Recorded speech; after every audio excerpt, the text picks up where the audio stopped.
Majid Sheikh, immense happiness and pleasure to welcome you all as we celebrate Everything Changes, a memoir by Ms. Sreemoyee Piu Kundu. I would have wanted to do this impromptu, but the list is long, so I take your permission to read through what I'm going to read through next. Sreemoyee Piu Kundu is an acclaimed lifestyle journalist who has worked in leading publications such as The Times of India, India Today, Midday, and The Asian Age, and created editorial blueprints with breakthrough publications like Metro Now. After more than a decade in print media, she migrated to PR, where she held the media strategy division of Genesis Hanma Matsela and headed the entertainment and lifestyle vertical of Hanma MSL. Sreemoyee debuted with Faraway Music, her critically lauded first novel in 2013, followed by her best-selling feminist erotica, Sita's Curse, which explored female desire through the eyes of a Gujarati housewife. The sweeping success of the novel also saw Sreemoyee burst out on the scene as one of India's strongest female voices on gender and sexuality. You've Got the Wrong Girl, her third work of fiction, a light-hearted rom-com, broke new ground in Indian lad lit. In 2017, she wrote her first non-fiction work, the widely appreciated and critically acclaimed Status Single, a narrative drawing from the lives of 3,000 urban Indian single women about the daily struggle of being single in a country where the highest validation for women continues to remain. Wonderful words to introduce the evening today. I am truly blessed to be standing here today to be a part of Sreemoyee's book launch of her memoir, Everything Changes. Sreemoyee is an author, we all know that. She was a journalist before this, and she wears many hats of an activist, of an inclusion initiator, of a feminist with very radical views on sexuality, gender, etc., a motivational speaker. But I would like to believe the most precious hat that she wears is the one of being a community founder. As Junaid very in a lot of detail told us about how Status Single was written, the book was actually the birthplace of the community. That's how the community began, as a Facebook page. But very soon, from being a Facebook page, it became a group of very vibrant offline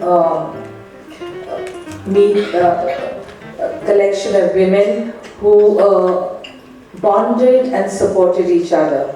And it all happened when our world turned upside down due to the COVID-19 coronavirus.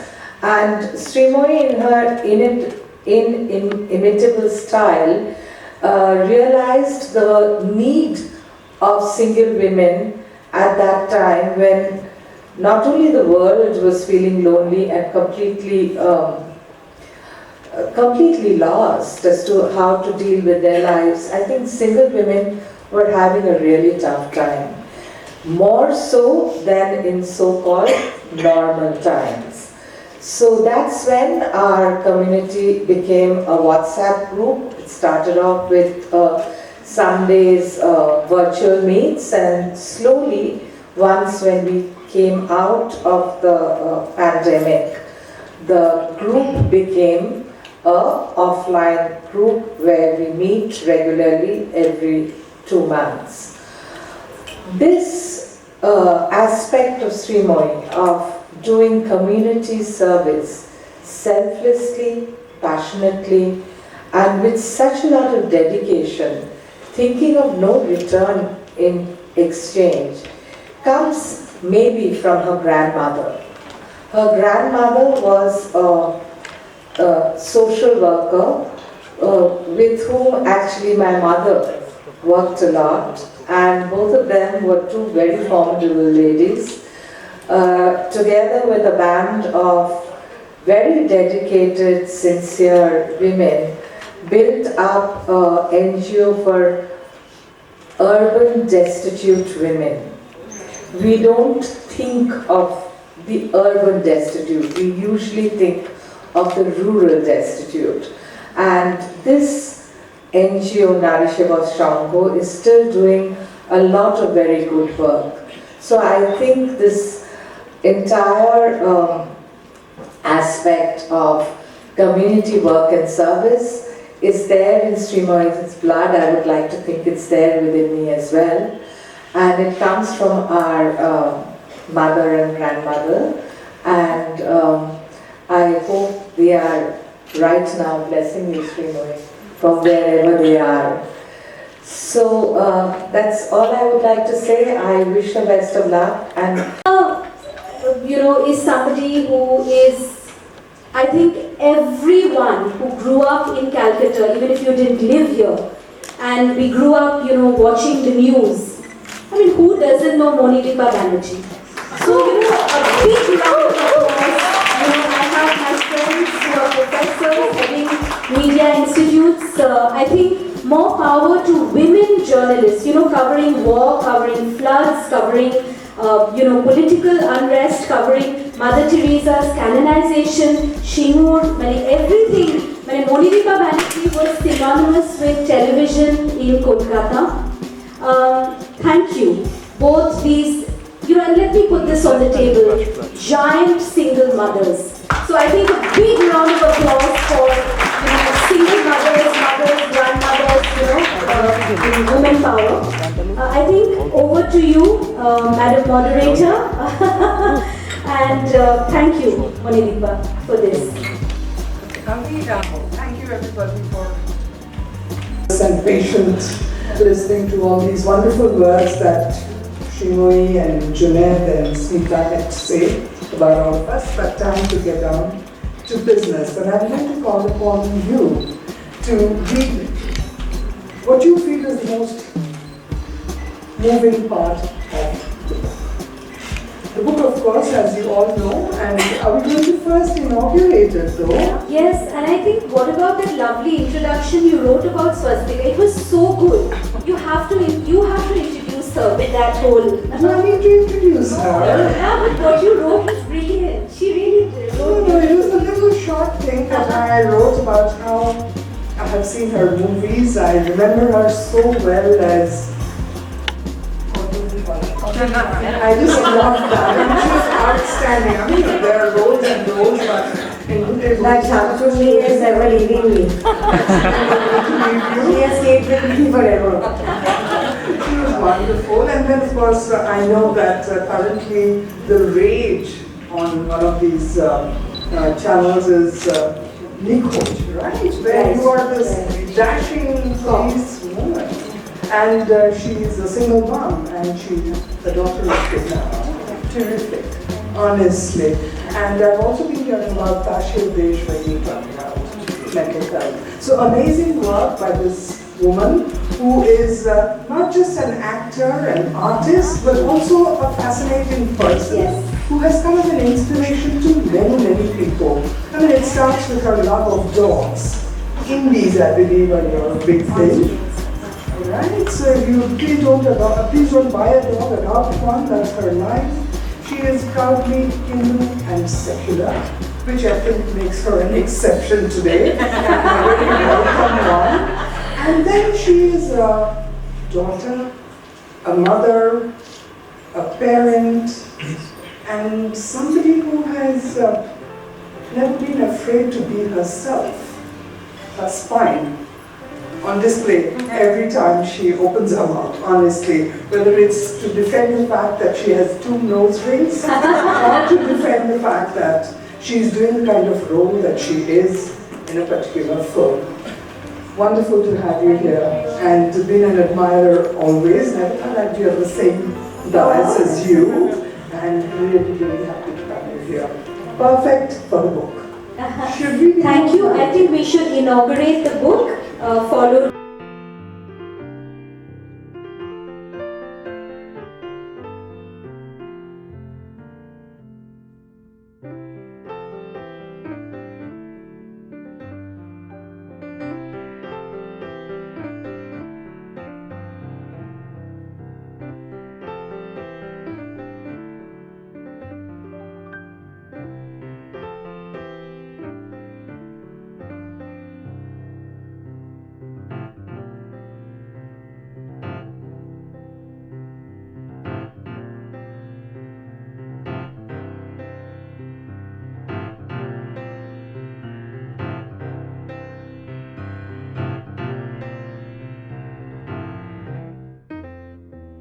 Hello, hello. On the eve of my 40th birthday, I walked myself down the aisle at one of Kolkata's oldest five-star hotels, taking measured steps, wanting to remember each moment, adjusting the antique silver neckpiece that Ma had bought for me as a gift from Chambalama, a famous Tibetan store nestled in the heart of Newmarket, a decadent colonial market. My hair extensions cascading down to my hips, the children of my girlfriends and Srilekha, aged 8 at the time, followed me in a haphazard line, flaunting matching colors. One of our oldest family friends raised a toast, a glass of single malt as I sliced a gooey dark chocolate double-tiered cake from Cookie Jar, another childhood staple. Relatives, uncles, sisters, nephews and nieces spoke about the girl they knew as friends from various touch points in life contributed memorable snippets. I watched it all. My heart buoyant, bursting with joys and sadness, hope and homecoming. One of my women friends, a Syrian Christian, crooned a soothing hymn in her mother tongue, Malayalam. A slow, sad prayer song, usually sung at funerals, since it was one of my favorites. I closed my eyes, the fake lashes stung. At a distance, Ma welcomed the guests warmly, looking resplendent in a maroon silk sari. Her thick gold bangles made a soft jingling sound each time she sashayed by my side bearing gifts, muttering instructions to the waiters while keeping an eye on the children scampering around the hall, their footsteps colliding, their faces flushed. Edu guided guests to the bar area, stepping out occasionally for a smoke. As the drinks flowed freely and the kebabs and biryani were polished off, as the teary-eyed speeches began and the loud laughs died down, as we devoured the layered chocolate cake dancing into the night to cheap item songs, a large part of my life as I knew it ended. My Lamaji's serene face flashed before my eyes all evening. The monastery in Delhi, a city that had been home for over a decade before we parted ways, stirred in my consciousness. Life is a waiting room between birth and death. All the people we meet, love and lose, are either karmic lessons or karmic deaths. Either way, we are just paying it forward. Myself returning repeatedly to the serenity on his wrinkled face many times as our flight took off from Indira Gandhi International Airport on an evening sullied by a hazy dust storm that resembled the storm brewing somewhere within. Imagining Lamaji reuniting with his estranged sister, who had been adopted by a childless African-American couple and was now living with her Spanish professor husband, laughing warmly, playing with her 3 young grandchildren. His back would be towards the spring sun in Boston, surrounded by a bustling multi-ethnic tribe he hadn't seen or known for years. Given his life dedicated to service and prayer in India, sharing a meal or enjoying a private joke, it soaked me in a strange sense of sanguinity. I woke up at the crack of dawn. I'll keep it short and simple and tell you that it's one of the worst times in this young lady's life. The worst possible times. She has just been dumped brutally on a phone call, and that too not a cell phone. There weren't cell phones those days, but you didn't have one. I had a cell phone, but it didn't have STD on. I didn't have STD on it. So I used to go to a booth. So she used to go to a telephone booth, you know, one of those things that are now going out of existence. STD, ISD, PCO, where you had somebody who would dial the number and charge you for it. So she went there and she was brutally dumped on a phone call. And she was shattered. And she cried and wept without restraint in that PCO. where there was nobody around except the man who ran the PCO, and this was somebody she refers to as Chacha. So Chacha consoles her to the best of his ability, and he calls an auto rickshaw and says, you have to go home. She's like, I'll go home. Says, okay, go to office, but you have to go home. And so, teary-eyed, her makeup all running all over her face, Sreemoyee climbs into the auto rickshaw. And Chacha tells her something that I feel is the fulcrum of the book. He says to her, and I'm paraphrasing, he says to her that beta, अब तक तुम्हारे साथ जो हुआ वो किस्मत था, it was fate. But अब से जो आपके साथ होगा वो होगा karma. And somehow it felt like a line straight out of a movie, and I want to begin this session by asking you, was that the fulcrum of the book?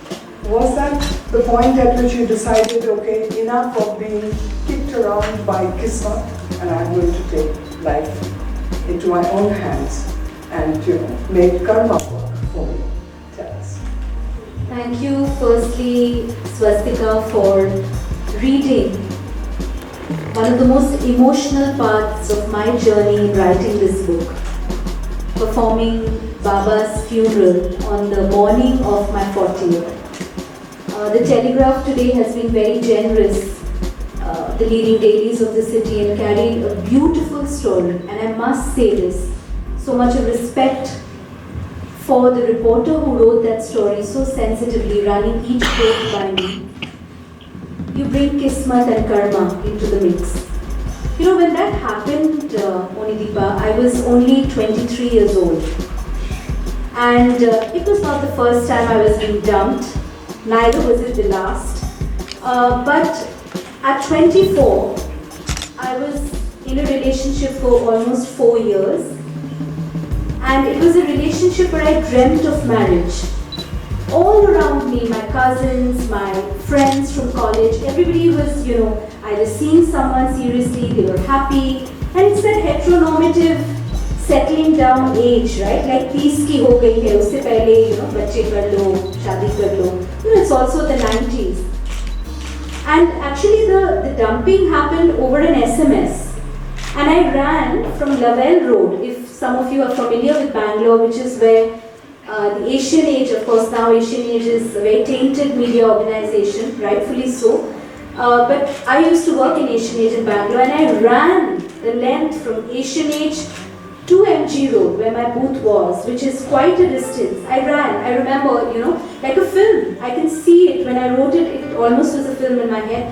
And I called up, the man I was going to marry. So it was not just a breakup, it was a broken, engagement at least. And I remember I fell, I collapsed to the floor of that telephone booth, and I sobbed, And the man on the other end of the line, and this was obviously after some storms in the teacup, he actually told me that I'm telling you in plain English, please don't disturb me anymore. What do you want from me? Do you want money? And this was a man I was thinking of having children with. We were seeing curtains. It was, savage, a word which Giru incidentally uses a lot. And I remember I sobbed, and Chacha, who used to be a stranger, until then, he knocked on that door, and it's all there in the book, and he came out and he said, Beta, line lagi hui hai. It was so simple, that there are people waiting to make calls, lovers, parents, maybe office going. And he actually picked me up, like, you pick up a bird who's been injured, right? He actually picked me up, and he made me sit in that little corner where he did his, it was back in those days where they wrote the hishab, all of that. And then he said, you have to go back to office, you have to go back home, exactly as you said. And what he said to me was beautiful. He said, इससे पहले जो आपके साथ हुआ है, वो आपकी किस्मत है. इसके बाद बेटा, जो आपके साथ होने वाला है, वो आपका कर्म होगा. And at 23, 24, you have no idea how the rest of your life is going to pan out, right? And nothing of what he said made any sense to me At that time. at that time. But what I realized, I think now, deep into my own search for my own self, my own truth, and my God, is that I think many times in life, I have met people, random strangers, whose kindness has saved me. He saved me that day. I won't say he put a balm on my broken heart. He didn't. I had a nervous breakdown. I wanted to kill myself. I wanted to throw myself into traffic. I didn't have the face to face my parents, my best friend who always knows it before me that it's not going to work out. All of that. You say that was my whole life, this kismat and karam. Isn't everybody's? Because at one end, whatever happens to us seems fated, right? People say to you, oh, it was not meant to be. And yet we try so hard to make things be, right? And I think that's every woman's journey, right? That we, or at least with a woman like me who lives with her emotions and her whole body and soul. My whole life has been this, Monipa. And what I've realized through my faith is the only thing that we can give one another and be is good karam. That's all we have. I believe today, I don't think karam and kismat are separate. I think your karam is your kismat. I believe that. And you make it. I make it. Wonderful. I think Yes. she deserves it. Yes.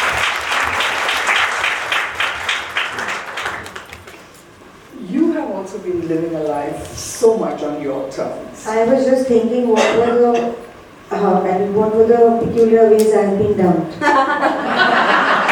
All this while, I actually was just thinking about that what were the amazing ways that I've been dumped. Tell us some.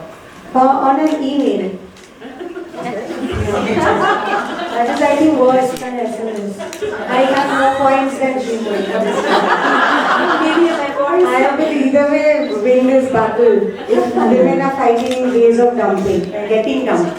Okay. So yeah, emails, just oh, I'm working things out with my wife. I mean, until last night, nothing was working out. The next day morning, I'm determined to work things out with my wife. That has happened a lot. At least twice, thrice. Yeah, that's a lot. Okay. Yeah. And I'm just not liking you anymore. As simple as that. I'm just not liking it anymore. I'm not feeling it. I'm not in that zone. I don't have the bandwidth. That word bandwidth, I can really slap someone if I hear it from anybody. Because it's like a trigger word for me, I'm not in the bandwidth. What? I mean, What does that really mean I actually? just feel like it's something like you're an engineer. Or I don't know, you work in the radio station. Or you're some manager doing some technical work. I don't know. The Wi-Fi has gone off. It's astonishing. But And I just feel that I should stop taking, the men I date or be with, I should stop taking them to Jolly's. Because the moment they go with me for a haircut to Jolly's parlor, the dumping, graph starts. And then they are no more in my life, but they become permanent clients of Jolly's. I'm seeing this for the last 14 years. In the last 14 years, whoever I have dated or been with, they are still sticking to Jolly, they are not with me. So, I'm just thinking it's something is happening. Like the moment I take them, no, you've been getting bad haircuts all this while. I take you to Jolly, she's the best. Then Jolly's is there. I am not there anymore. And it has happened so many times. I am like, so is that go to any parlor, just take boiled whatever shit. It's my stupidity. And I just make this very sad, I'm just going to die kind of crying calls to my sister who's there here. and her every time her only reply is বলেছিলাম কিন্তু দেখলি তো অনেকদিন আগে থেকে বলছি কথা শুনেছিল তো সো আমি এখন আর আমি ওকে ফোনই করি না জাস্ট বলি বোন the message comes otherwise I will never call her বোন if it's not a crisis happening, you know, or it's a dumping situation. Then only the বোন comes and then the reply is আবার বলো তো বলেছিলাম কিন্তু and the আবার is in caps like AABAR. But you know, there is a new term for this business. Okay. Perhaps the younger people in this room Yeah, I can think tell. maybe the younger people can. You know what? What is it? Ghosted. Ghosted. Ghosted is very good now. But I think that is something that men are choosing to do. Like they just disappear. Like you've spoken to the person till 12 last night, and then for the next 20 days, they are not taking your calls, not responding, or you've been blocked, or they will not open their door. And you will see the person is inside, but they will not open the door. So, So much to learn. So what's the latest term now? So, it's not ghosted. And that's going MIA. I know. Yeah, going MIA, missing in action, then there's some captive. I think my next book has to be on modern dating. Done with the memoir. I want to give you a 50-page interview on that. I think all my friends, and you know, Ajopa, you sound like my best friend Janine, who's, we go back to school. I have another of my school friends just walked in, Joey. They've known me for 40 years, and Janine is like, the nuns actually wanted to make her, the Loreto nuns actually wanted to make her a nun. And she was very naughty, but I think she's kind of going in that direction in terms of her advice. So like this, whenever I call her, she's like, Panty, so she's Jamia and I'm Panty. The chatty buddies. So, the moment I call her, sometimes, I have to talk to her, she's oxygen. But at the same time, I can't talk to her because she's going to slam my face. No, my sister says, দেখেছিস তো তখনই বলেছিলামটা has happened after like in a week's time that I was dating that man. ও আমাকে তখনই বলে দিয়েছিল।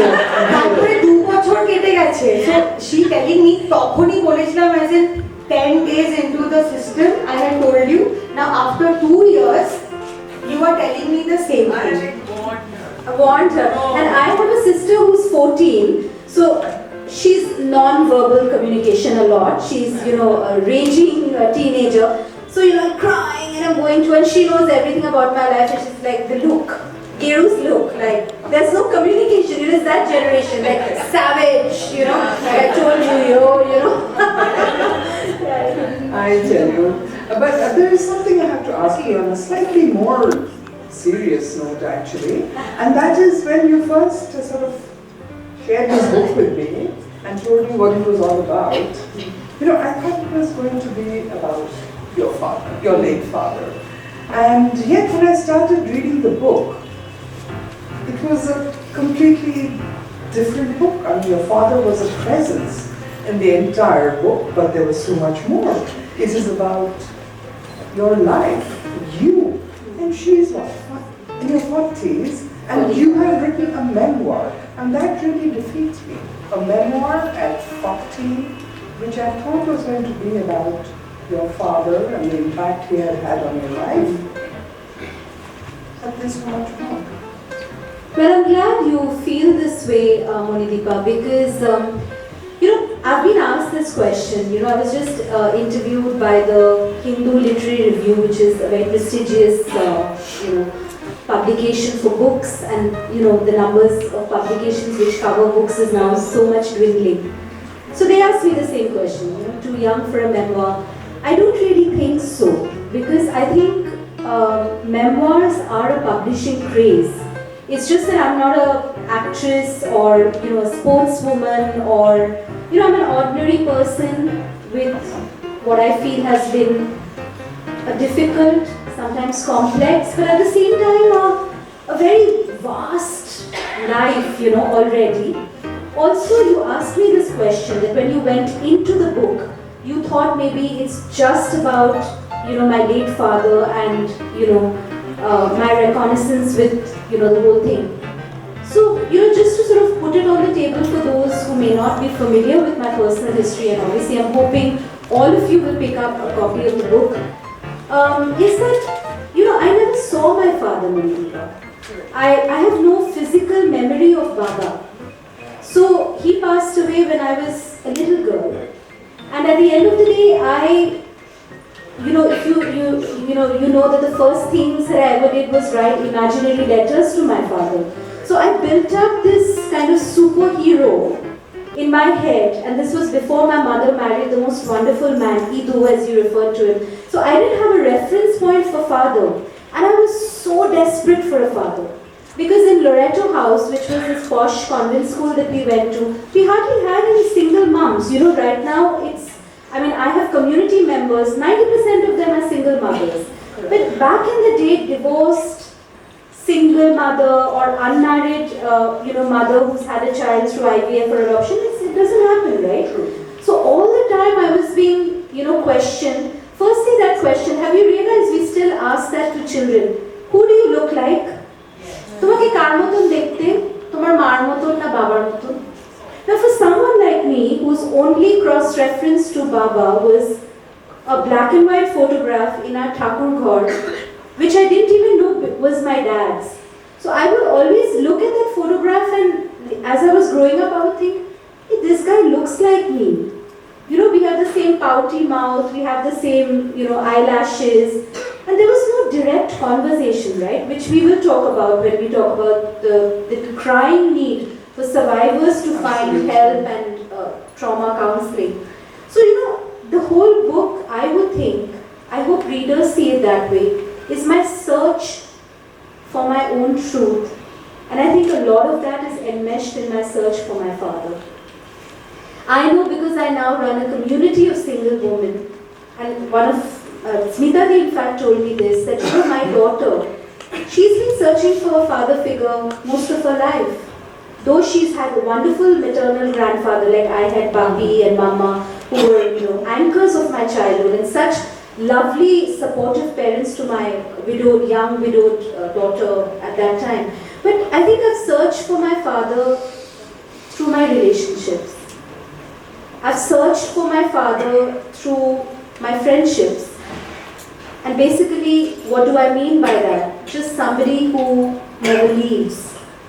Somebody who chooses me. Somebody who has my back. Somebody who probably holds me and says, it's all right.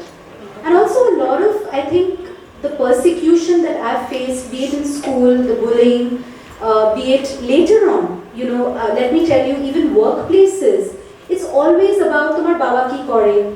If I tell people that, okay, I am Sreemoyee Piu Kundu, and they know that my mother has married a South Indian Krishna Rao, then how is it, oh, acha, then okay, and my father died. So, ki kore mara gelo? Ki hoyechilo? And till 40, I was lying about my father's death. I used to tell people the most common thing I would say is Baba had asthma.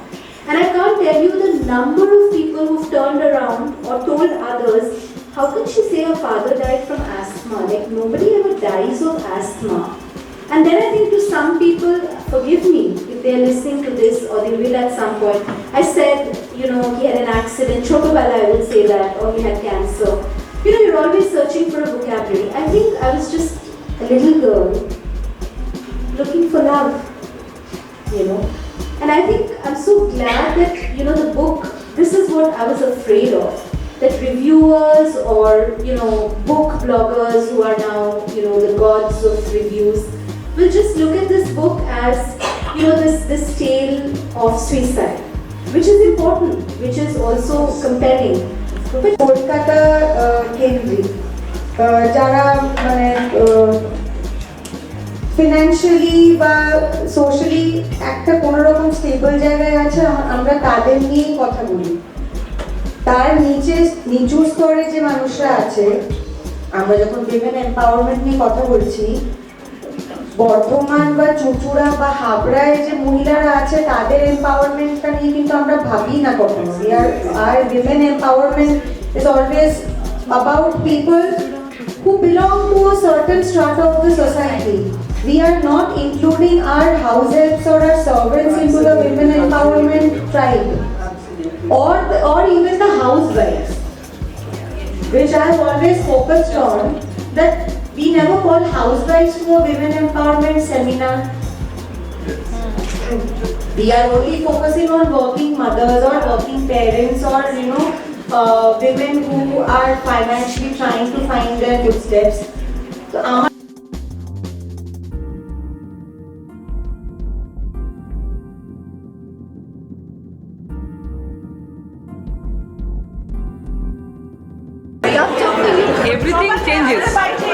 Everything changes এই বইটা নিয়ে তুমি কি বলতে চাইছো?